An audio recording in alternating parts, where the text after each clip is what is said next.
Welcome back. सबसे पहले पाकिस्तान आप देख रहे हैं और बात करेंगे एक ऐसे अलमिए की और ऐसे मसले की कि जिससे जुड़े हुए वाक़यात आए रोज़ हमें सुनने को और देखने को मिलते हैं, लेकिन कुछ उसका हल हमें दिखाई नहीं देता। सिंध की अगर बात कर लें, ज़िला सांगड़, जहाँ गुज़िश्ता रोज़ एक अफसोसनाक वाक़या पेश आया है। पहनूर कॉलोनी है जहाँ आवारा कुत्तों को मारने के लिए रखी गई जहरीली मिठाई माँ बेटी ने खा ली। अच्छा, ये बात मैंने कभी नहीं सुनी फरा कि मिठाई रखी गई थी, कुत्तों को मारने के लिए जहरीली मिठाई थी और वो किसी ने खा ली। और मैंने वैसे ऐसी बात मैंने पहले नहीं सुनी है। अगर आप देखें ना तो जो दुश्मन मुल्क ऑपरेट करता है ना तो टॉय बॉम्ब्स रख देता है कि बच्चे जो हैं वो उठा के ले जाएं। अब ऐसी चीज़ें फेंकते हैं कि वो इसको मतलब कि नुकसान हो, शहरी आबादी को, लोगों को नुकसान हो, दहशत फैले, एक जो है ना एक खौफ व हरास की कैफियत हो। लेकिन ये अपने लोग मिठाई रख रहे हैं वहाँ पे, और वो भी जहर आलूद मिठाई जो कुत्तों को मारने के लिए। बड़ी हैरत की बात है। क्या मतलब ये सोचना पड़ेगा कि कुत्तों को पता है कि या वो सिर्फ मिठाई आके खाते हैं कि आप मिठाई रख सकते हैं। और इसके बाद हुआ क्या? 4 साल की बच्ची अस्पताल में दम तोड़ गई, जबकि खातून अभी अस्पताल में ज़ेरे इलाज है। और पुलिस के मुताबिक आवारा कुत्तों को मारने के लिए बल्दिया के अमले ने ये जहरीली मिठाई गली में रखी थी, जिसे देखकर बच्ची मिठाई का डब्बा घर ले गई। ये महरूमी देखिए यहाँ पर आप कि महरूमी क्या है कि उस बच्ची ने देखा कि जी मिठाई है, जो भी चीज़ है वो उठा के घर ले गई और घर वालों ने भी वो चीज़ खाई। ये बात महरूमी की भी है साथ कि वो इतनी महरूमी है वहाँ पर फरा। और मतलब लेकिन ये गफलत भी है, कोताही भी है, लापरवाही भी है। हम कौन सी सदी में हैं? ये 20वीं सदी है। जहर आलूद मिठाई रखकर कुत्तों को मारने की ये जो है ये कौन से ज़माने की बात है? मतलब इस तरह की चीज़ें तो वैसे भी बड़ी एहतियात के साथ रखी जाती हैं कि वो कहीं मिक्स ना हो जाए।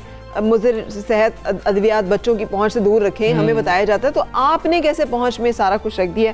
इस बारे से हम बात करेंगे। नुसरत सहर अब्बासी हमारे साथ हैं, फंक्शनल से उनका ताल्लुक है। अस्सलाम वालेकुम नुसरत सहर अब्बासी साहिबा, एक दफ़ा पहले भी आपसे बात हुई थी और इन्हीं इशूज़ के हवाले से हुई थी कि यहाँ तक नौबत आ गई है कि अब जहरीली मिठाई जो है वो रखी जाएगी और लोग जो है उसको समझ के उठा के घर ले जाएंगे। यानी ये क्या हो रहा है सिंध में? थैंक यू सो मच फरा। देखिए, जब कि आप खुद भी बात कर रही थी तब भी हैरत हो रही थी शदीद किस्म की।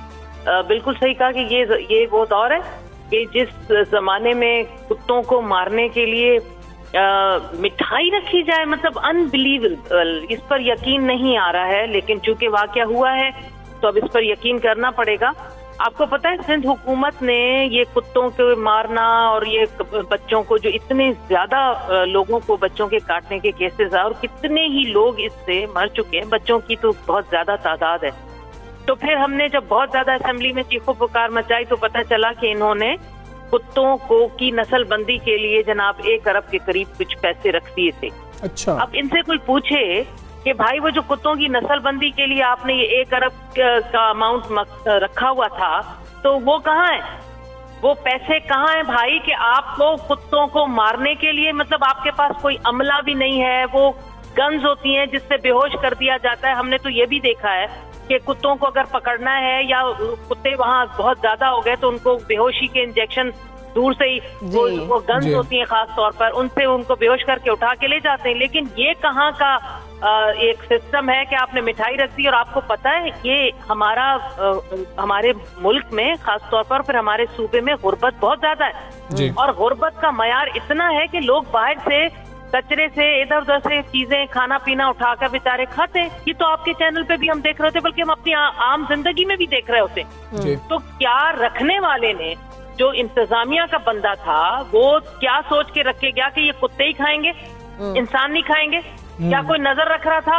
मतलब ये चीज तो मैं सवाल पूछूंगी असेंबली में। ये यकीन माने मैं आपके चैनल को भी कोट करूंगी और मैं खड़े होकर पूछूंगी वजीर आला साहब जो मुराद अली शाह साहब हैं कि अब आपके सिंध में ये होने लगा है कि यहाँ पर आप मिठाइयों में जहर डालकर रख देंगे और फिर अमला जाके घर सो जाएगा, फिर इंसान मरे या जानवर मरे। नुसरत साहिबा, आप असेंबली में बहुत ज्यादा बात करती हैं जो कराची के मसाइल हैं, लेकिन बात बहुत ज़्यादा होती है असेंबली के अंदर, आपकी तरफ से सवालात बहुत उठाए जाते हैं, लेकिन हम इकदामात नहीं देखते। 1 अरब की आपने बात की, 1 अरब में हमें ये मिला कि मिठाई के डब्बे मिले जो जहर आलूद थे और वो बच्ची अपने घर ले गई, भूख ख़त्म नहीं हो सकी। दूसरा मामला हमारी भूख का है कि सिंध में इतनी भूख है कि बच्चे घर ले जाते हैं और घर वाले भी मना नहीं करते, क्योंकि शायद उन्होंने भी मिठाई कभी कभी देखी हो, उनके घर आई, उन्होंने कहा कि अच्छी बात है बच्ची मिठाई कहीं से तो ले आई।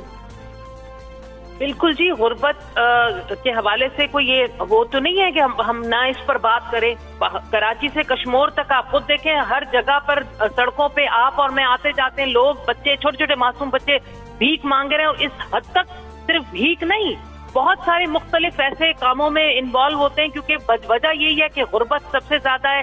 यहाँ पे मेरिट की किलिंग है, नौजवानों को जॉब्स नहीं मिलती बेचारे, और कोविड की वजह से तो और हालात बहुत ज्यादा खराब है। तो हम तो अपने वजीर आला को ढूंढते हैं और उसकी काबीना को ढूंढ रहे होते हैं।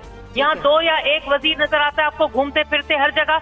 वो हमारे तालीम के वजीर तालीम के बजाय वहाँ लाहौर में बैठकर पता नहीं क्या कर रहे हैं अपने क़यादत को खुश करने के लिए। हमारा बहुत बुरा हाल है। मैं आपको बताऊं, हजारों अरबों से ज्यादा, 1000 अरब से ज्यादा तरक्याती बजट होते हैं, वो कहाँ चले जाते हैं हम इनसे देखते रहते हैं। इतनी हर साल बड़ी तादाद में फंड्स रिलीज होते हैं, पता चलता है इनके असासे बढ़ते चले जा रहे हैं, गरीब तर होता चला जा रहा है। जी, ये बात तो चीफ जस्टिस ने भी की थी जब बलूचिस्तान की बात हुई। सिंध के हवाले से भी बाज़-ओ-क़ात ये बात जो है वो आई है। लेकिन आपके ख्याल में वजूहात क्या हैं? क्या लैक ऑफ विल है, गवर्नमेंट की दिलचस्पी नहीं है, ना अहली है, ना लायकी है, सरपरस्ती नहीं है, फंड्स नहीं है? वजह क्या है कि ये मामला जो है मीडिया पे आए दिन वाक़यात रिपोर्ट हो रहे हैं लेकिन कान पे जू तक नहीं रेंग रही? आपके ख्याल में क्या वजह है? पर बाकी सारी बातों से मैं आपसे बिल्कुल एग्री करती हूँ। ना अहली है, काबिलियत भी नहीं है, इंतजामी तौर पर ये डफर है, ये बिल्कुल 3 टेन्योर के बाद ये सारे जो अलकाबात इन पर बिल्कुल फिट हो रहे हैं। लेकिन फंड्स की कमी को मैं नहीं मानूंगी कि फंड्स की कमी नहीं। फंड्स इतने हैं, पैसा इतना है कि इनके अकाउंट्स में जाकर आप देख लें, इनके असासे देख लें, इनका रहन सहन देखें। जितने भी असेंबली में पीपल्स पार्टी के इस वक्त बैठे हुए हैं या उसके बाद बाहर बैठे हुए हैं, उनके आप असासे तो देख लेना। माशाल्लाह आते थे कल्टस में, आज उनके पास क्या क्या गाड़ियां हैं, क्या क्या बंगले हैं, बाहर बिजनेस हो गया। तो इस पर तो ना हमारी नैब को भी नजर नहीं आ रहा, ना एंटी करप्शन को, ना ही अदालतों को, ना इलेक्शन कमीशन को। बाकी पैसा बहुत है, पैसा सही तरीके से लग नहीं रहा, हमारे इदारों को तबाह कर दिया है लोगों ने। करप्शन इस हद तक है कि उस करप्शन की वजह से एक छोटा चपरासी भी आपको बड़ा, उसके अकाउंट्स में आपको बड़ा मिलेगा पैसा। तो ये चीज नहीं है। पैसा बहुत है, फंड्स भी बहुत है। बात यह है कि एडमिनिस्ट्रेटिवली इनके पास गुड गवर्नेंस नहीं है, काम करने की विल नहीं है। इस वक्त भी आपको लेना किसी पीपल्स पार्टी वाले को मेरे साथ, इस वक्त आप चैनल पे आपको नहीं मिलेगा, फोन भी नहीं उठाएगा कोई, क्योंकि उनको पता है कि जो सवालात चुप से पूछे जाएंगे, जो हकीकत है, वो जवाब नहीं दे पाएंगे। तो काम करने के लिए इनके पास कोई भी नहीं है, सिर्फ और मराद दी जा रही है। आधे से ज्यादा काबीना तो वो है जो नॉन इलेक्टेड है, जो इलेक्शन में जीते नहीं है, लेकिन उन्होंने उनको बड़े बड़े मिनिस्ट्रियां दी हुई हैं। ये हमारा हाल है सिंध का फरा। इसलिए हम इन और आपने कहा कि क्या वजह है कि असेंबली में ये लोग झूठ बोलते हैं। जो भी इश्यूज पे हम बात करेंगे वहां से जवाब आएगा, आपको बिल्कुल ठीक ठाक मिलेगा, हम इस पर अमल कर रहे हैं, हम ये कर रहे हैं, और आप उसके बाद देखते ही रह जाएंगे, उस पर कोई अमल दरामद नहीं होता। तो ये लोग वहां भी गलत बयानी करते और असेंबली के बाहर भी इनसे आपको बिल्कुल ठीक है, गलत बयानी की जाती है। नुसरत अब्बासी साहब, आप बहुत शुक्रिया आपका, पाकिस्तान से आप बात कर रही थी। वो हज़रत अली करमुल्लाह वजह का फरमान है ना कि इक़्तिदार और इख्तियार, ताकत मिलने से लोग बदल नहीं जाते, पहचाने जाते हैं। किसी को पहचानना हो तो उसको इख्तियार और इक़्तिदार और ताकत दे के पहचाना जाता है कि फिर वो क्या करता है। 10 साल मुतवातर के साथ जो है 12 हो गए, अब 12 हो गए, मतलब, और अगर पीछे चले जाएं तो तकरीबन 30 साल बनते हैं। मतलब और उसमें पाकिस्तान पीपल्स पार्टी की हुकूमत रही है। और अगर सिंध की तकदीर नहीं बदल सकी, ये जो आज नुसरत सहर अब्बासी बात करी थी हमसे, यही सारी बातें वो नहीं हमें करते सुनाई देते PTI के बारे में। सवाल का जवाब वो ये देते हैं कि हम तो इलेक्शन जीतते हैं, लोग हम पर यकीन करते हैं, हम तो 12 इलेक्शन जीत के आ रहे हैं और हमारे पास एक ही पैमाना है, वो ये है कि जी के इलेक्शन क्योंकि उस हल्के से फिर से ये जीत गए हैं तो लोग तो इनसे बहुत ज़्यादा खुश हैं। हालांकि जो भी मामलात हैं वो आपके सामने आए। एक और हम आपके साथ आज के दिन के हवाले से बहुत अहम चीज़ शेयर करेंगे कि नामवर नात खां और दावत तबलीग से दिलों में रोशनी बिखेरने वाले जुनैद जमशेद को बिछड़े हुए 4 बरस बीत गए आज। जी, उनकी सहर अंगेज़ शख्सियत, और उसमें सबसे खूबसूरत बात यह है कि उन्होंने दुनिया को उसकी तमाम खूबसूरती और मीडिया और शोबिस को उसकी तमाम रोशनी और चकाचौंध ग्लैमर के साथ उस स्टेज पे उनका फेम था और उस टाइम पे था जब वो नौजवान भी थे, और इस लेवल का फेम था कि जो बहुत कम लोगों को नसीब हुआ। और उन सबको एंजॉय के बाद पलटना और पलट कर रुजू करना अल्लाह ताला की तरफ, और उसमें भी इतना ज़्यादा फिर अपने आप को जोड़ना अल्लाह ताला की ज़ात के साथ, ये उनकी शख्सियत की वो खूबसूरती थी जिसने उनके लाखों करोड़ों मदाहीन जो है वो उनको कभी भी भुला नहीं सकते और आज भी उनको याद कर रहे हैं। एक ऐसी शख्सियत जिसका असर अब भी मौजूद है और मुझे लगता है कि कई दहाइयों तक जो है ये मौजूद रहेगा, हमेशा रहेगा। उन्होंने ये हमने बुद्धा की दास्तान सुनी थी कि तख्त और सब कुछ छोड़कर तो निकल गया निर्वाण की तलाश में। जुनैद जमशेद ने हमारे सामने कि दुनिया को उसकी तमाम खूबसूरतियों और रोशनियों के साथ छोड़कर उन्होंने जो सुकून पाया और जो राह बनाई वो यकीनी तौर पर। हमजा आज की सिर्फ अगर अपनी हम प्रोग्राम को देख लें, हमने शुरू किया गफलत, ऑक्सीजन सिलेंडर नहीं था तो वो अम्मात होगी, गफलत कि मिठाई में जहर डाल के रख दिया तो लोगों की अम्मात होगी, गफलत कि तैयारे का टूटा हुआ था एक पुर्जा और उसके बावजूद उसे उड़ने की इजाज़त दी गई और इतना कीमती और खूबसूरत इंसान जो है